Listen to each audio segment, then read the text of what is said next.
to the Pulse of Story podcast. I am Derek Christopher. I am so excited by my guest today because for me, they're legendary in the world of children's programming. And I know how much these two mean to millions and millions of people around the world. If there was a Mount Rushmore of children's programming, you would have Mr. Rogers, you'd have Sesame Street, you'd have Captain Kangaroo, and you would have the new Zoo Revue, which was just a seminal children's program in the 70s, 80s, 90s, lives on today. Please welcome to the show, Doug and Emmy Jo. Good to see you guys. Thank you. Glad to be here.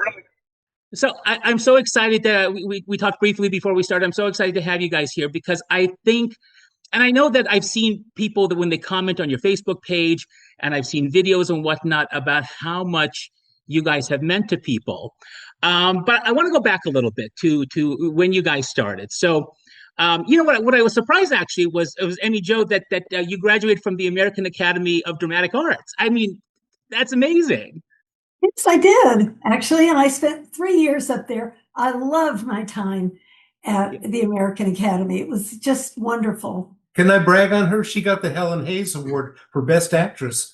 Wow. Yes. I had no idea. That when I read that, I go, that's incredible. Yeah, it was a great time. And I lived in a boarding house. I don't know if you're familiar with LA, New York City, but it was at 45th and Lexington, close to Grand Central Station. I understand it's not there anymore. I don't think they have boarding houses. But the only way my parents would allow me to go to New York was to live in this nice YWCA boarding house. And I had an older cousin there that kind of looked after me until I got my feet on the ground. And then you came to LA. And Doug, you were in LA because you went to Cal State Fullerton, and you got your degree in playwriting. And my understanding is that you both were doing summer stock. Yes, it was just a great summer. Yeah. Great. And at the Allen Hancock, what is it? The Allen Hancock Theater for the Performing Arts was the name of it in Santa Maria, California. Yeah, and we had a very, very, very famous director and acting teacher, Alvina Krause, that summer. Yeah. And I got to do 2 leads. I got to do Masha and the Three Sisters and Portia in The Merchant of Venice. And Doug was doing music, and that's where we fell in love. Yeah. Well, that's what I read. I read that you heard Doug playing his music, and that's what sort of attracted you to go see him. I'm still in love with his music. But that's true. I had gone into the music. I'd go into the music building to work on my lines. And I would hear him playing, and sometimes I would go in and sit down and listen to him. And then I found out that he was getting up at like 5:30 every morning to go play basketball, and that kind of sealed the deal for me. Now, Doug, how did you get into music to begin with? Well, I just always loved the guitar and piano. I taught myself both.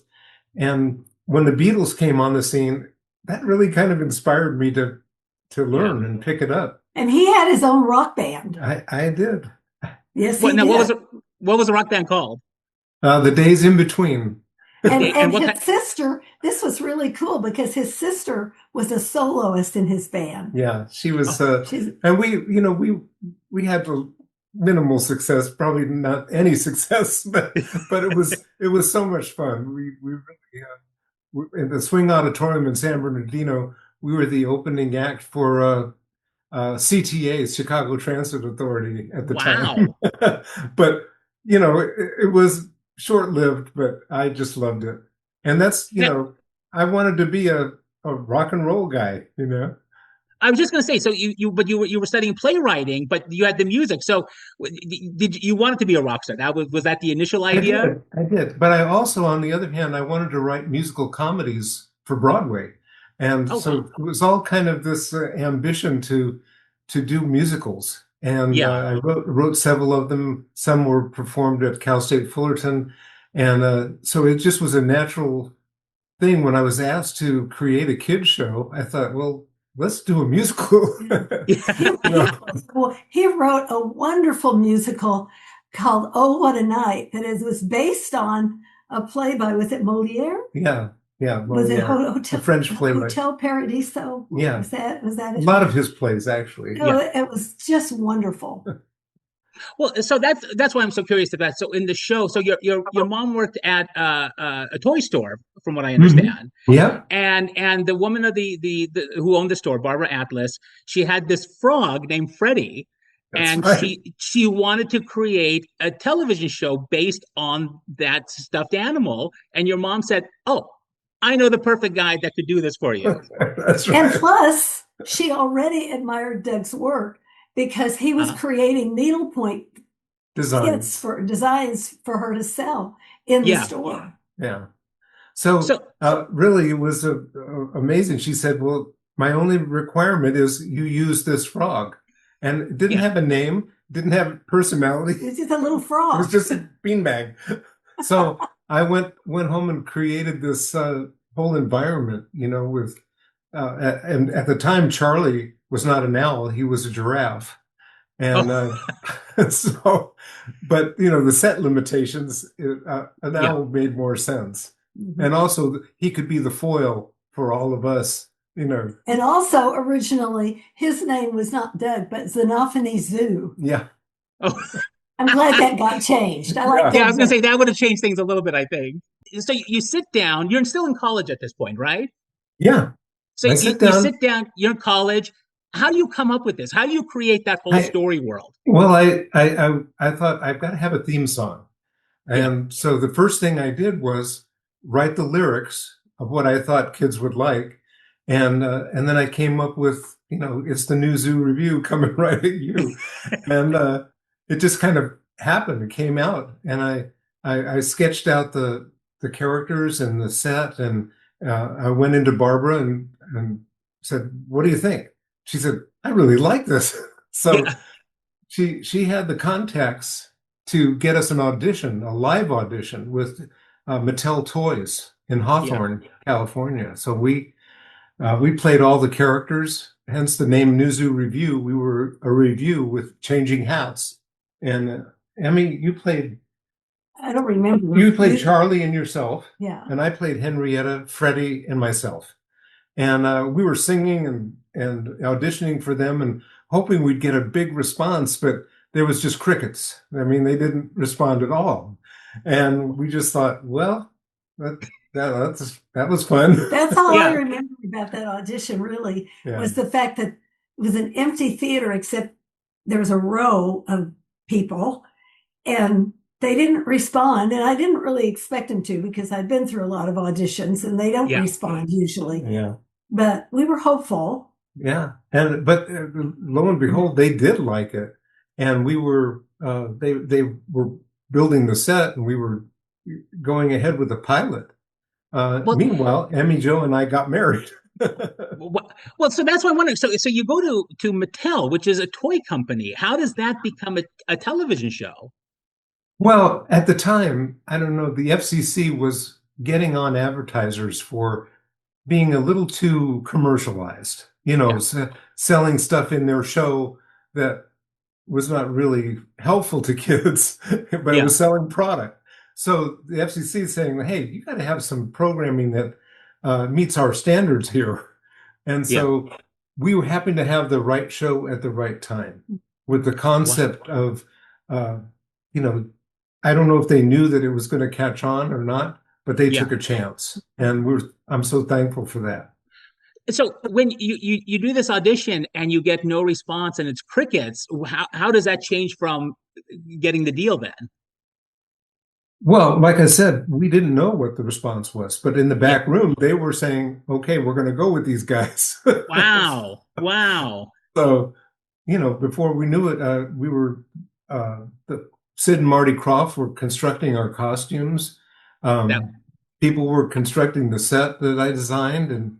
And so we were soundstage. We were at, actually, the first soundstage, we were at Desilu Studios. Wow. And he was writing songs and storylines like you couldn't even imagine. I mean, he never stopped. Yeah. I just remember bringing cups of coffee. Because we went into that first season and did 52 shows. And so I had to have 3 songs at least per episode, plus the storylines. Yeah. And it was a challenge, but I just ate it up. I was in, I thought this is great. Well, I mean, how prolific? Because I read it was 196 storylines that you came up with, over 600 songs. I mean, that's phenomenal to have that kind of output. Yeah. Well, it was, like I said, I really wanted to do musical comedy. This was as close as I was going to get to Broadway. I thought I'm going to take my shot, Well, how often would you shoot a new show then? Well, we would film for months and get those shows done, and then we'd take the summer off, and I would write the next season shows. So it was that kind of thing. I would have to have them at a certain date, and I would just get on the piano or guitar and play all the characters, and wow, submitted all of this stuff for approval. Because at the time, the first season, Mattel had to approve the scripts, and subsequently there was a committee that approved everything. Yeah, and we had to fight for some things. So. Like what? Well, how about Shakespeare? Well, we did a show on Shakespeare, and they said, "What are you doing? No kid even knows who that is." Mm-hmm. But we got it passed. But also, I did a show on greed. Where I wanted him to sing a song called "I Got What I Need." Well, you go into a toy company and say kids should be satisfied with what they have. That doesn't sit too well. Yeah. But that's really what separated Zoo Revue, I think, from the other shows. I mean, the ABC shows, the 1, 2, 3 shows, is that you really talked about emotional intelligence and the social relationships that kids had. Yes. And I know that with me, it's like Schoolhouse Rock. These are things that we carried with us then for the rest of our lives. Well, that was so just amazing to us, even now, as you were mentioning on our Facebook page, and the reaction that we did have. We were like surrogate parents, but we didn't know it. We had no idea. No, we didn't. Well, so now when your daughter started the Facebook page, what was it, about 2.5 years ago, I think? Mm-hmm. Yeah. How connected were you with the New Zoo audience before then? Not at all. Nothing. Wow. The first real connection we had was somebody sent us a package of fan mail that they had bought at an auction or something. Yeah. And there was a lot of it. And so he was so kind. He sent it to us. So he said, I just think you should have this. And what a gift. And so Doug and I just sat down. We started reading these letters that we never received, never had a chance to respond to. And we're just blown away. And that's when we thought, well, gosh, this show touched at least these people.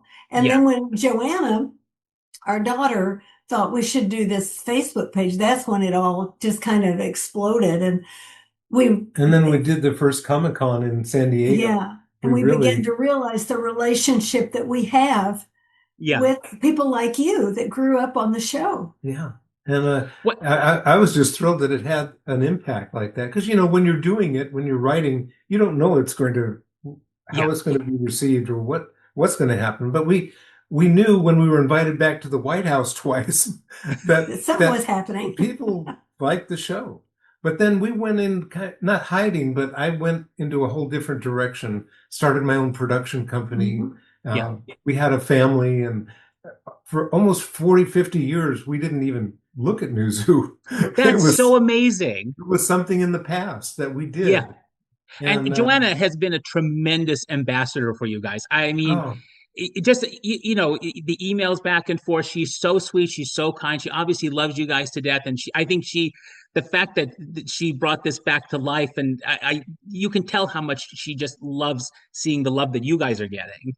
We're so proud of her, and we're so grateful. Yeah. I mean, what a kind thing for our daughter to do for us, something that we didn't really understand at the time. We just thought, okay, we'll do the Facebook. We'll see how that works out. I should have, if 50 years later I wanted to come back, but we just love it. We're just loving every minute of it, and all the relationships that we have formed, where we get letters now and emails, and Yeah, it's really very meaningful to us. And I'm just really thankful for it because it's something you created that long ago that it had an impact. And the songs, they remember the songs. And so I'm having a ball relearning the songs. I do sometimes do a song a week from the show, just my acoustic guitar and on Facebook. And we're getting so much response. And I remember that show,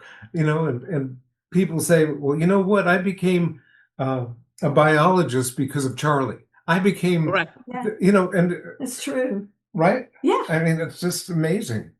Well, I think kids, we all identified with a particular character, and I always loved Freddie. I love the simplicity of Freddie, and then Charlie, I always thought, oh, he's the smart guy and everything. And I think everybody identified with a particular character on the show, and that's what made it work so great.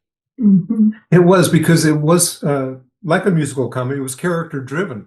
Yes. We had an antagonist most of the time, Charlie or Frida, who was Freddie's cousin. And it all got resolved though. We had arguments and I wrote a lot of songs that were angry. Everybody got angry at each other. But in the end, we all kind of said, hey, our relationships mean more than this petty thing that we're going through. And the kids related to that. Now, you guys don't have a background in child education or child psychology. Well, I don't have a background in that. Well, I do. We have 3 kids. I did go back and I got my master's in marriage and family counseling, but that was after that was after New Zoo. I think a lot of it was just instinct and the golden rule. Yeah, it really was. It was the way I was brought up. And I thought that kids would like the way I was brought up with a certain structure and, responsibility for your actions and all those things that sometimes are missing today. Yes. Well, and I was just going to say that, do you think that a show like that would work today? Because I think it was simpler back then. Times were simpler. I think people were nicer. I think people were more open to learning. And, the fact that you could get emotional education from television is something I don't think you see today. Well, I think it absolutely could work. And the reason I say that is that children are children. Yeah. And everything that goes, when they're little like that, everything that they see, everything they're exposed to goes into this little computer up here in their brain. And it just depends on what do we want to communicate to our children. And we have, so many times we get messages from people who say, well, one man came up to us at one of our shows back east, and oh gosh, he was tough looking. He had tattoos and gold chains and very, very muscular. And he came up with tears in his eyes, and he said, I'm not in prison because of you. Wow. And we love these Comic-Cons because we really can have a conversation with people that grew up on our show. And we hear those messages and they resonate today with children. We've had children, well, they're not children anymore, they're your age, but have written us and said, I was from a very abusive home and I just waited until I could get to the TV and turn on your show and I could see a better way to live. And there's children today that are in similar circumstances. And the pace is so much faster now today. I mean, you can't stay on a scene more than, 2 or 3 seconds. And, but back then we could take our time and sing about loneliness or sing about, a certain relationship. And I think that still would resonate with kids today because we see that. I mean, people get on our Prime Ticket. I got to recolor and remaster some of the episodes on Prime Ticket, and we get a lot of response from that. And it's really, really. And I think a lot of times, parents have an opportunity, for example, to choose the books that they read with their children before they go to sleep. And there's all this other stuff out there, but they can choose in their home to read books that that are entertaining, but talk about kindness and let's be gentle with one another. Let's respect each other. Mm-hmm. Yeah, so I do think it's applicable today, believe it or not. Those they're evergreen concepts that are still, absolutely. Still Now, there. Doug, when you were putting together the storylines for a particular season, did you map out the entire season, or how far in advance did you work? And did you ever have sort of a formula for what each episode needed to include? Like in Seinfeld, they always talk about how each character needed its own storyline and then they mesh them together. Law and Order has, something happens in the first 15 minutes, second 15 minutes. Was there ever sort of a formula how Zoo Revue that you would write an episode? There was a formula. And basically I would start out with an overall concept, like telling the truth. And okay, how do we get Freddie, who's our little boy, how do we illustrate this to kids? So, well, okay, he lost his report card, or the dog ate it, and so that then evolved into, he didn't tell the truth about why he wasn't doing well in school, and it was because of his report card. He was ashamed. And so one thing led to another, and the development. And so I would say, okay, let's sing a song about it's lonely when you don't like school. And so that was one of the opening song to that episode, And so it just all evolved. As a writer, you just look for those moments that are going to tell the story. Well, and unlike Mr. Rogers or Sesame Street, you guys weren't funded publicly. You were funded privately. Yes, and that was that was a big deal because we didn't know if we were going to have another season. Right, right. Yeah. But it sounds like you were able to produce the show that you wanted to do. You were able to write the show you wanted to do, the songs you wanted to do, and especially when you figured that it's corporate America that was funding it. That's phenomenal. Yeah, it really was a blessing because they could have said, no, I don't want you to do a show on greed, or I don't want you to do a show on Shakespeare or telling the truth, or, and maybe today it would be a different thing, because it's not correct. Believe me, they would have product placement and they would do all kinds of things to try to monetize it, I'm sure. Yeah, but back then there was you couldn't product place anything. Yeah. Now, how closely did you work with Sid and Marty Krofft on the characters? Well, to be honest, I just met one of them passed away. I'm not sure which one. Marty, yeah. Marty did. But Sid, I just met Sid for the first time, Emily and I did, in Boston at a personal appearance. We had not met them before. We worked with their construction engineers and designers that took my designs and made the costumes, but they weren't part of the production at all. But they built the costumes that were so identifiable to the kids, and they made them pliable enough to dancers could be inside them and work them flawlessly. And those actors were amazing too, that played all the characters. I mean, you never really thought about that there was an actor in those suits. They were amazing. They were amazing. Absolutely amazing. Yeah. And they had great backgrounds. We were honored actually that they worked on our show. Like Larry Thomas, who was in the Henrietta costume, was one of the most famous dancers in Hollywood. And Sharon Baird, who was in the Charlie was an original Mouseketeer, and Yako Inoni, who was inside the Freddie costume, was a very, very well-known dancer and choreographer. And and then our voice talent, two separate people. Voice talent were off stage with monitors looking at everything we did.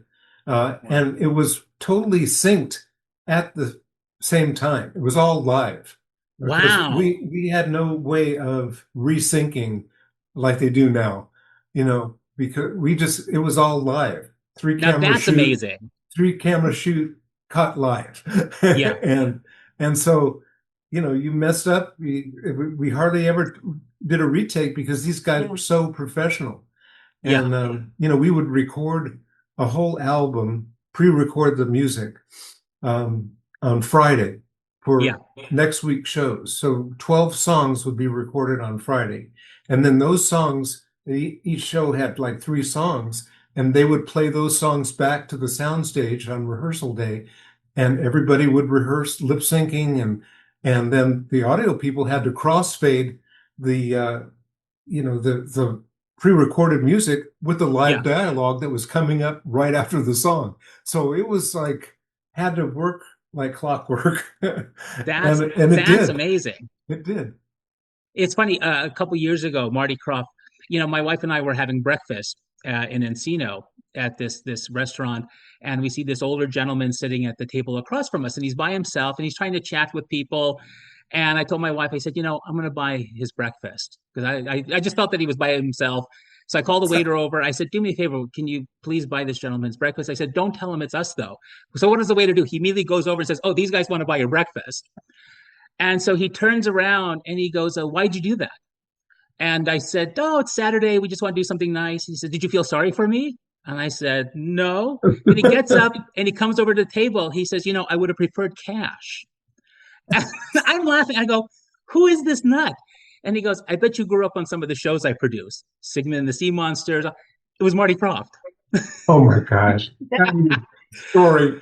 Oh. Then he invited us to the studio, the back lot to the studio, and then we ended up on his Christmas card list until he passed away.